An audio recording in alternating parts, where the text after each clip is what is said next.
Hi again, it's Pierre in the garage. Okay, today's subject is concentricity. I need to make myself some bushings, and I want the two diameters to be, concentric. What I mean by that is this diameter exactly, the same distance all over, between this and this, all over the circumference. So say someone's going to say, oh, super easy, it's, I'm doing that every day and I'm the best at it. I don't think anyone's the best at it unless he has the right method.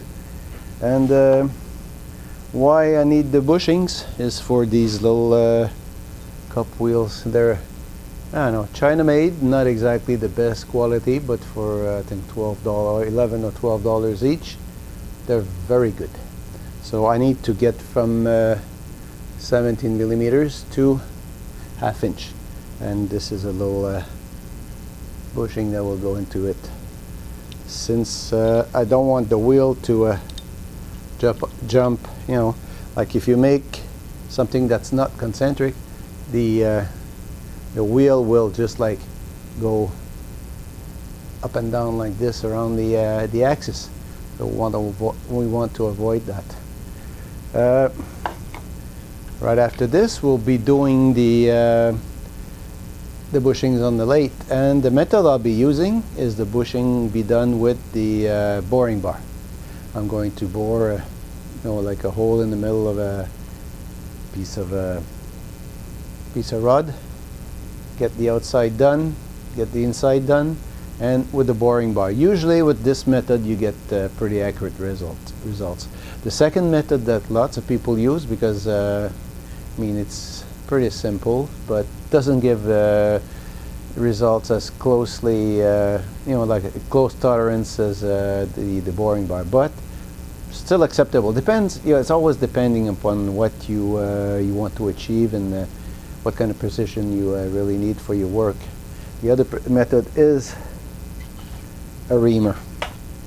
I don't mean to say that a reamer isn't a precision tool. It's highly precise. The only thing is, like with your machine, you're not going to be able with the drill center, like a chuck center drill and everything in lathe, to really achieve a very high precision center like the boring bar will. We'll get on with the project, and a little later, once we're done with the machining, we'll go do some testing on the granite table. And I'll show you my new cleaning method I learned on internet. Some YouTubers are using that method, and I adopted it. It's a nice method for the nicest method for cleaning granite tables, and I'll show you my interpretation of it. I think you'll like that. And also we'll make the comparison between the two bushings, which one done with the boring bar and the one done with the reamer, and you'll be able to compare the results. So let's go on with the machining, and we'll meet at the granite table in a few minutes. So happy machining now, and let's go for it. We have to make a 787.5 thousandths of an inch outside diameter. I'll do the outside diameter and leave some room for finishing, because once you work outside and then you go inside like that, you can affect the outside dimensions by heat, by stress relieving the material inside. So the best thing to do is leave an aluminum like that. I'll leave about 10,000. That will be more than enough to do the finishing cut and really get a precise reading on everything. If you do the same thing with, let's say, cold roll steel, just be very careful, because cold roll, if you remove a lot of stuff from the inside and your outside is already like within tolerance, and you need close tolerance, you might just have a bad surprise and find out the outside has moved more than you could really think. So we'll do the proper method. instance, I want these wheels to turn straight and concentrical, and just the you know, give ourselves the best chances of success. So let's go for making the outside diameter. So we'll do a little cleanup cut, and we'll calibrate at the same time. We don't have very much, so I'll do this first cut, let's say around 850, and check what we're getting. My idea was already calibrated with this tool, so we're within a tenth or two. Little helper.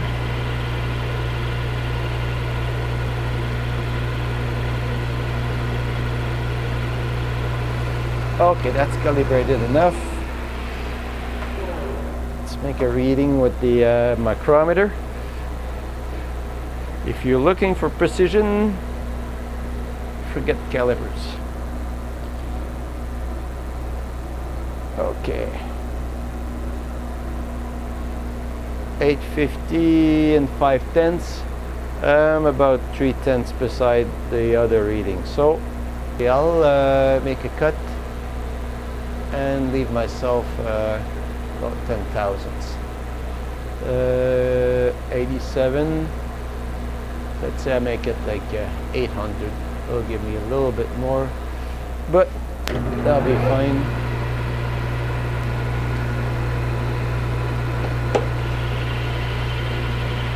I need 2 bushings, so we're gonna get much more than we need. And let's monitor we have exactly the reading, because that also helps to get my calibration right.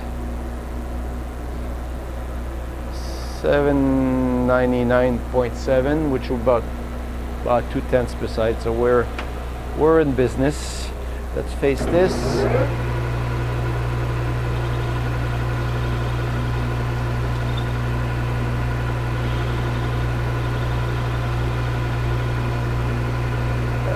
Good.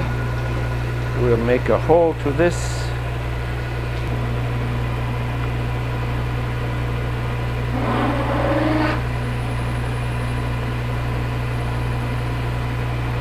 It's a pretty small boring ball, like 3/8 of an inch. We're about its minimum size that it can do. So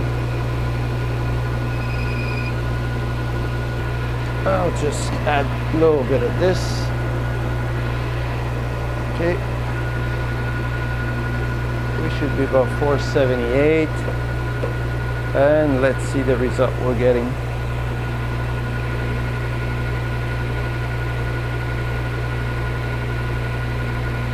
With a slower advance rate like this, we can make a little bit more of a precise cut. You got less the springy effect than a big cut, and mostly I don't have many cuts to you know, catch up if I goof. Inside diameters this small, we have 2 options. One option is this Tarot tool, which is number 829. If you want to know the real name of this, you go check into the Starrett catalog. It's a little ball, and in the middle there's some kind of a wedgie that will increase the size of the ball. The more I screw on, the bigger the ball gets. So I'll introduce that in the bore and see what result I get. And the telescopic gauge, which is the most regular tool I use. I didn't feel like getting the gauge pins out, so let's go with this. Okay, we'll start with this one and we'll compare the 2 readings. If we're close, means we're not bad. Okay, this is a little too tight.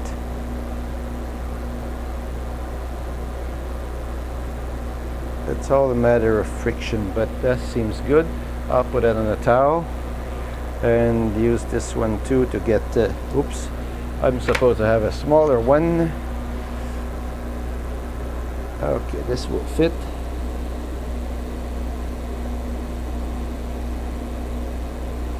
It's up once out, and let's measure.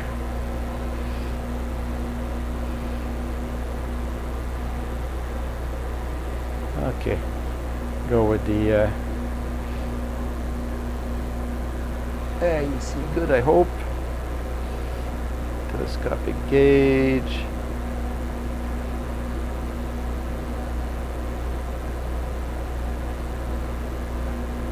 .473.9, and the second one.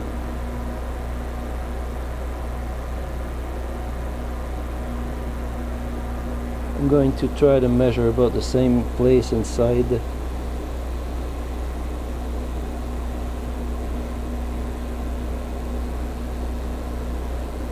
If you find it dark, me too. I find this one a little bit more awkward, but that should be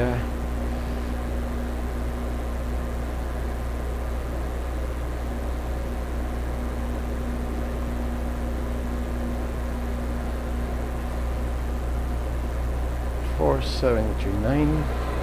Allô? J'en viens souper, ce sera pas long. Okay, now we need 500.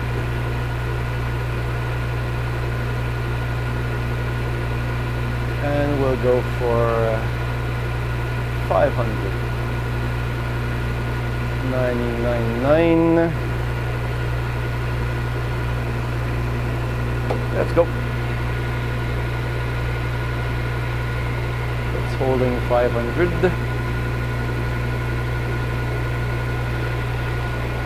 Let's get rid of the chips. The bore is open at the other end, so guess where they're going. That's should be pretty close.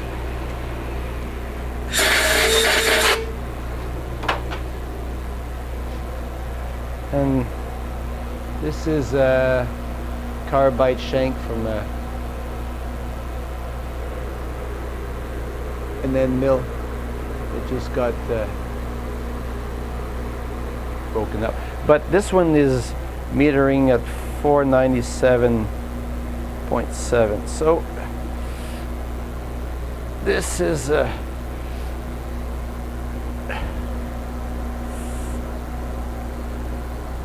little bit of pressure on this, not much, but a little bit. Okay, I gotta go for supper. If the lady's happy, it'll be a nice supper. See you tomorrow. Okay, I was thinking about having an issue with the, you know, making a conical cut on the lathe, and I just looked on it a little bit, and I got some return marks from the insert there, mostly at this end there, so I got a little bit of deflection. So this no problem with the you know, the lathe not being lined up. It's I'll investigate a little bit more, but so far it tells me that you know, it just flexes, and some kind of a little spring pass will correct this. I'm going to do the inside again just for the sake of it, because I've got like a little bit tighter than I was looking for.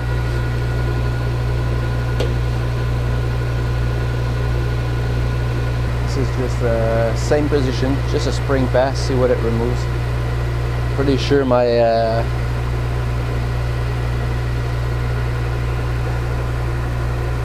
big gauge pin, the stub from the end mill, will fit.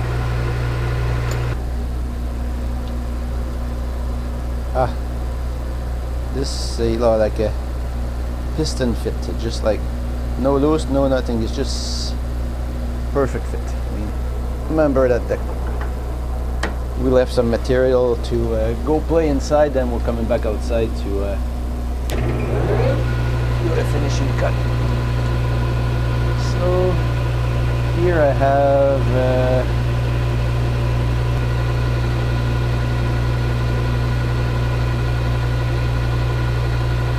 calibration cut.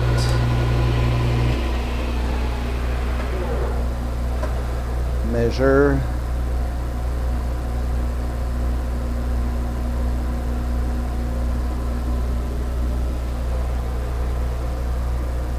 $798.9. Okay, let's enter this.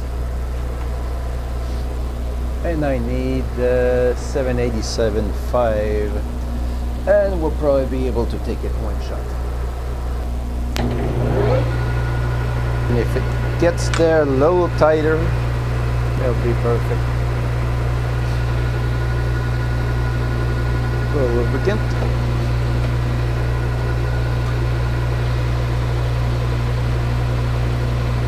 This is a high-speed knife, pretty sharp, and usually that's for small cuts, mostly on aluminum and things like that, is leaving a super nice finish. Let's measure this.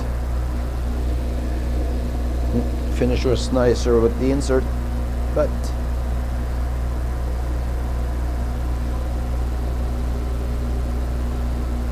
okay, I needed 787.5, so I got 787.6.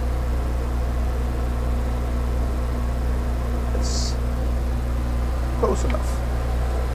I want to know the thickness of the web in the bottom here. It's concave, and it's not exactly the easiest way to measure. It's not, you know, like a vernier or a calipers or whatever. I mean, I can use this. This is a gauge block.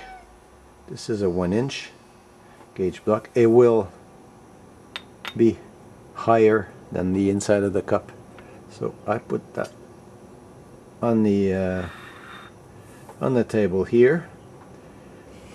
I'm going to calibrate on this 1-inch gauge block, put that to 0. I'm going to lift, just clean this up, put the cup wheel upside down. See, it's higher. Now I'm going to get down and touch. This gives me 426 thousandths. Within, let's say, 1,000 for the thickness of this, which for me is reasonable. So I'm going to write down 426. Okay, that comes with Chinese stuff. One wheel is 415, and the other one is 425. So what I'll do, I'll make 2 bushings at 415. I think that should be pretty good. It's the catch. The pan not full, but not crazy about running down the. I don't bend as easy as I used to.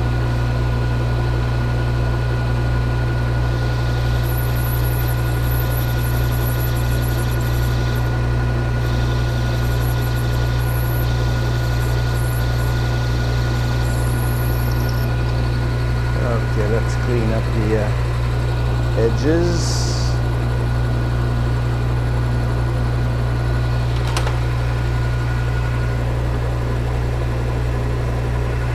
And finish the cut.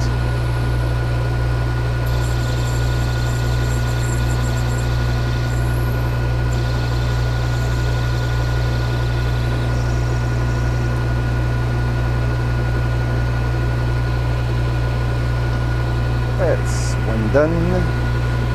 Let's go for the second one.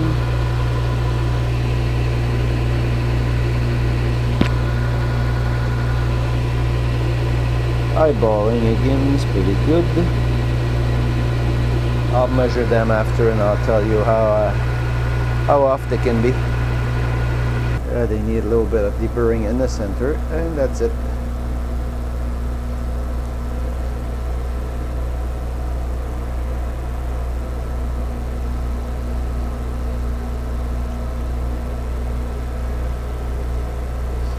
Let's see how we did. We'll get the luxury of a nice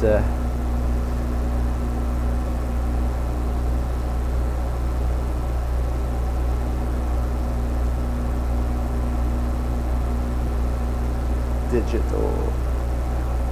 Hey, what do you think about eyeballing?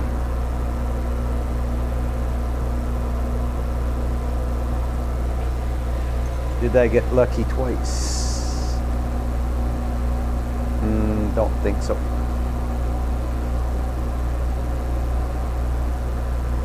$421, but the other one's $425. So now to have a comparison base, we'll make that bushing with the Reamer.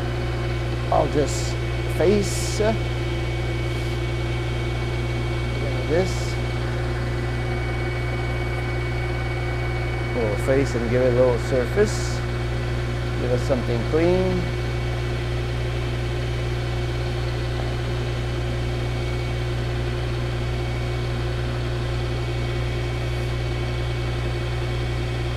Okay, nothing to go crazy about. Fine cut on the surface. That's more than we need. Just soften the edges.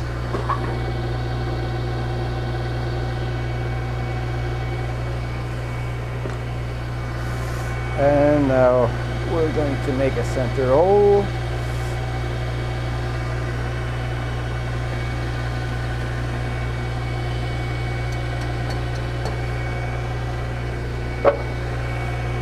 We should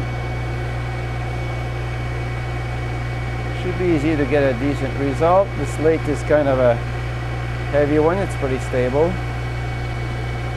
Oh. Spin.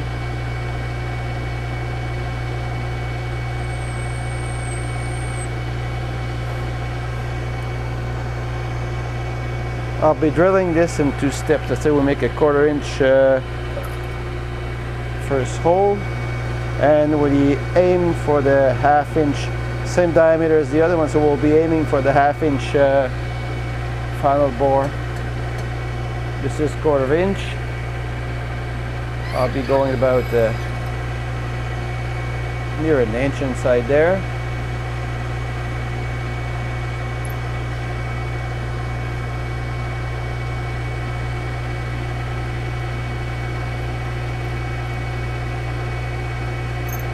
Okay, we're getting about 1 inch. I'm going for the next one is 1/64 less than 1/2 inch. Under 1 inch you go about 1/64 less, which is the norm, and if you go above 1 inch you can go to 1/32 less than the actual needed final bore. There you got frogs again. Oh boy.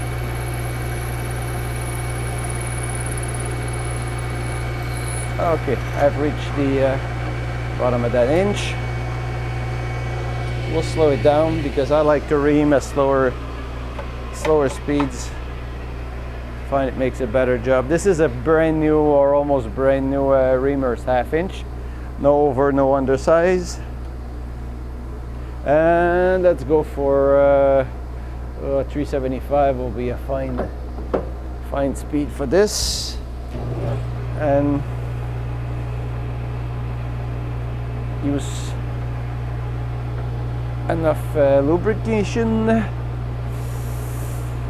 And when we go in, we try to go in about 1 or 2 thousandths per revolution, because the only thing that cuts on the Reamer like this is the ends, and if you go too fast like you overcut and you make a sloppy cut, and it, you know, just scraps your bore. There we go. See the fine? And don't hit the bottom with this, because you're going to kind of enlarge your size of the bore, and it's not what you want. Okay, let's go.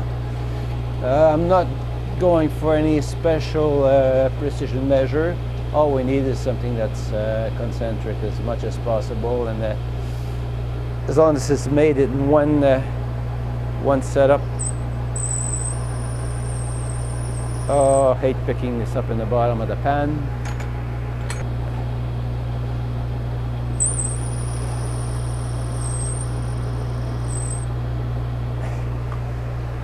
And just like you break the edges on everything that can be held on the lathe, you know, as soon as you can, because once it's off the lathe, you know, an external let's say burr or something is pretty hard to clean on the bushing or whatever. Inside it's easy with a deburring tool, but outside, I mean, when you hold the part in your hand, you don't like it as much. Ask Harold, I think he knows about that, when he ended up with his hand in a part that wasn't cleaned up. Forgot to use my little angle. I have myself also a little angled high-speed steel parting tool. Just I don't get this little scrap at the end there. This gives me more work to clean up, but anyway.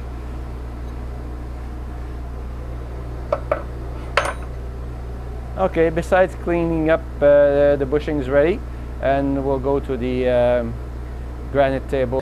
We're setting up now for testing our bushings for concentricity, but one important thing is to make the granite table super clean. And you know, I've been watching for a long time now, let's say Tom Lipton's, James Gilroy, you know, and A-Bomb, Adam Booth's channel, and they're using alcohol and clean the table, so the granite table. And I said maybe it'd be a great idea to try it too, so I'll see, you know, if they and I'll try to compare the results from, you know, before I was using alcohol and maybe after I've been using alcohol, you know. So let's check it out. I'll put that you know, a little bit in the glass there, and see how it does. Oh shit, this is strong. Oh, I don't know what kind of a cleanup it's going to do, but anyway, I like it though.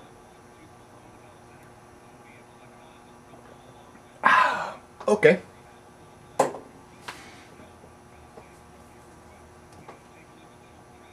Yeah. I'm starting to like it. Jeez. Wow. Okay. More. More. Oh boy. Yeah.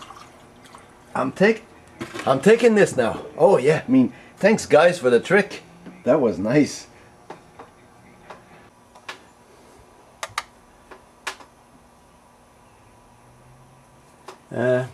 I've set up with a dial indicator here.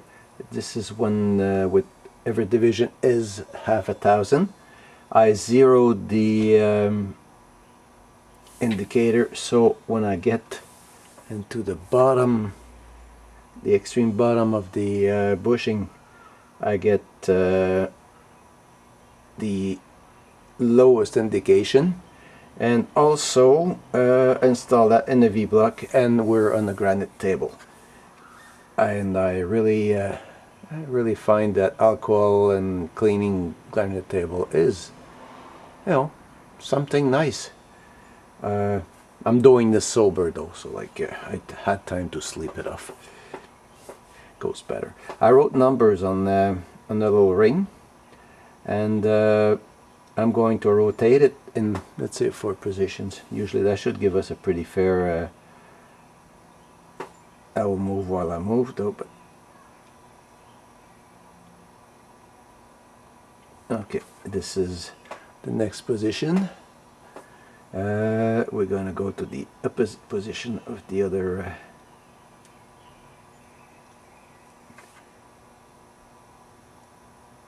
let's say we're opposite to 1, and then we're going to the last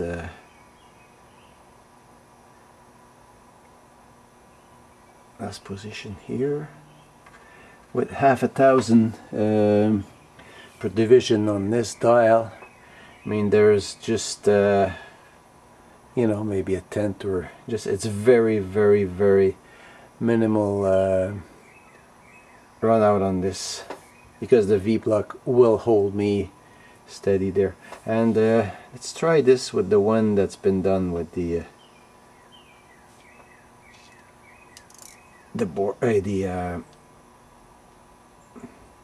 Reamer. Okay, we should be about the same position, but I'll bring it to 0, load it to 0 there, and try the same thing as before. Make sure we're in the bottom, the lowest position we can get. That's there. Just a few taps on it, make sure it's stable. And I've got here the let's say 1 position, and we're starting to see run out. Let's go for position 2. Like we got 2,000ths of run out on this already. I think that's going to be about it. Oh, we're going a little bit more. And a little tap on it just to make sure, but we got still 2,000 there. Coming back to 1,000, and if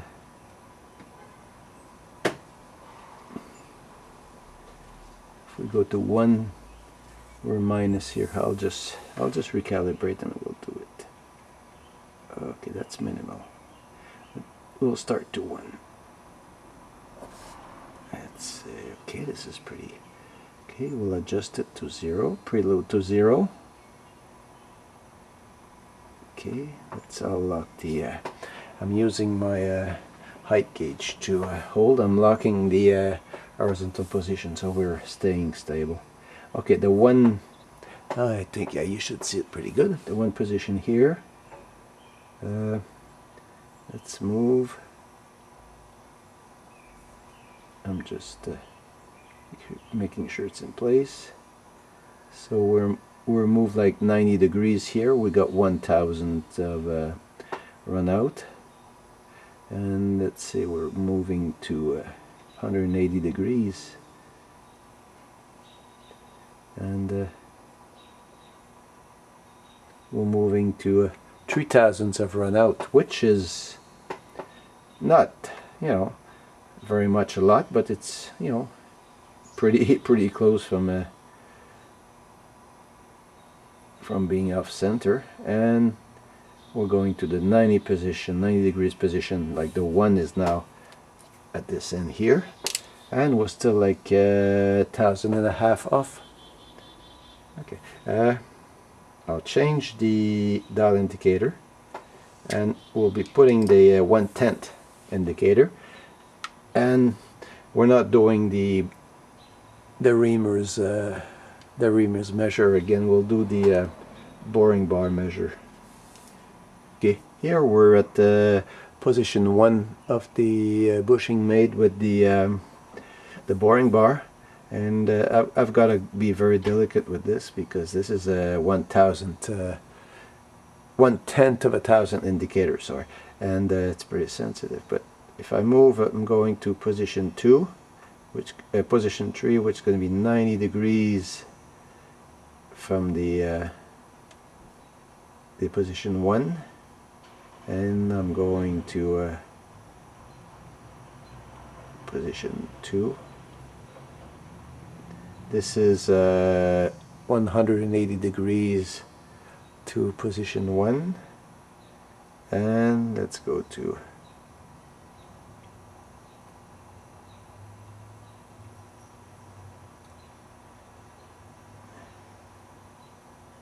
position 4, which is 90 degrees from the other one.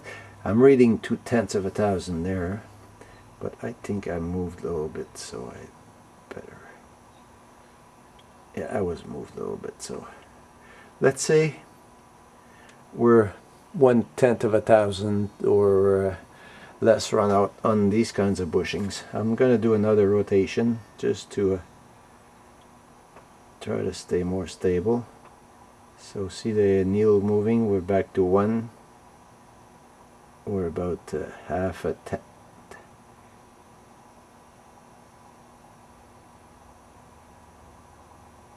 And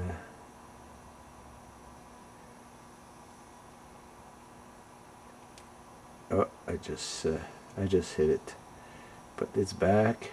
Let's say we're 1/10. I'm moving pretty fast here.